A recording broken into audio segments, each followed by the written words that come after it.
Hello everyone, welcome back to the channel. In this video, I'm going to walk you through how to sell hat on Society6. So to make money on Society6, here is a simple guide on you can get it started. So the first thing you have to do is to create an account. So sign up on your Society6 and set up your profile.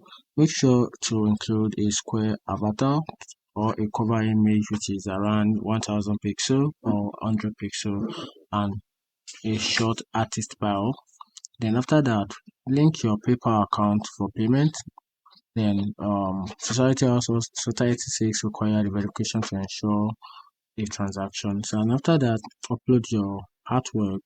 Use the high quality image of your artwork. For example, you can use about max file size about 150 MB. Then add relevant title, tags, and description to make your art discoverable.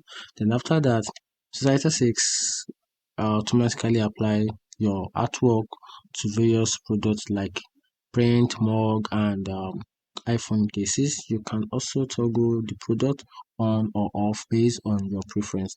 And after that, you can also share your Society6 shop on social media and other platforms to attract customers. And that's a simple way or a simple step by step on how to sell art on Society6.